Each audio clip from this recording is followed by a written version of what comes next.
Education with Shantanu চ্যানেলে তোমাদের সকলকে স্বাগত জানাই।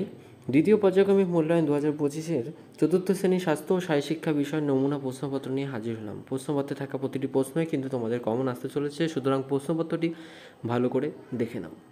প্রশ্নপত্র 1-এর দাগে বলা হয়েছে সঠিক উত্তরের মাথায় টিক চিহ্ন দাও। প্রশ্নপত্র ক হবে শিশু সংসদের মেয়াদকাল 1 বছর, 2 বছর না 3 বছর করা উচিত। উত্তর হবে 1 বছর।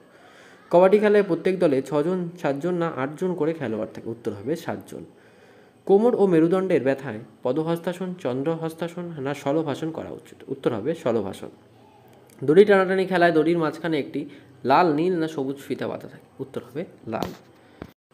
উমদাকে বলা হয়েছে শিশু সংসদের প্রধানমন্ত্রী শনিবার, রবিবার না সোমবার সাপ্তাহিক পর্যালোচনা সভার আয়োজন করবেন। উত্তর হবে শনিবার।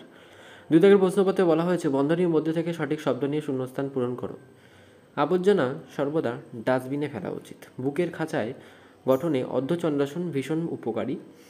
গয়ের দিকে বলা হয়েছে পরিবেশের ভারসাম্য রক্ষায় বৃক্ষরোপণ করা উচিত। ঘয়ের দিকে বলা হয়েছে কবাডি খেলায় মাঠের দৈর্ঘ্য হবে 11 মিটার। উমর দিকে বলা হয়েছে মিড ডে মিল খাওয়ার আগে সকল শিক্ষার্থীদের সাবান দিয়ে হাত ধুয়ে নিতে হবে। প্রশ্নপত্র 3-এর দিকে বলা হয়েছে নিচের প্রশ্নগুলির উত্তর দাও। কথাকে বলেছে কবাডি খেলার দুটি রক্ষণাত্মক কৌশল লেখো। উত্তর হবে 1 পায়ে গোছ ধরা, 2 কবজি ধরা। খ থেকে বলা হয়েছে পদহস্তাসনে দুটি উপকারিতা লেখো। উত্তর হবে 1 পেটের মেদ কমায়, 2 ডায়াবেটিস থেকে দূরে রাখে। গ দাগের প্রশ্নপত্রে বলা হয়েছে শিশু সংসদের স্বাস্থ্যমন্ত্রী দুটি কাজ লেখো। উত্তর হবে সাবান দিয়ে হাত ধোয়ার গুরুত্ব পদ্ধতি বিষয়ে পড়ুয়াদের সচেতন করা। 2 নম্বর হবে প্রার্থনার সময় সব পড়ুয়াদের দাঁত, নখ, পোশাক, চুল ইত্যাদি পরিচ্ছন্ন আছে কিনা তা দেখা। ঘ দাগের প্রশ্নপত্রে বলা হয়েছে বাল্যবিবাহ প্রতিরোধের দুটি উপায় লেখো। 1 বাল্যবিবাহ একটি ক্ষতিকর ও বেআইনি প্রথা, এই বার্তা ছড়িয়ে দেওয়া।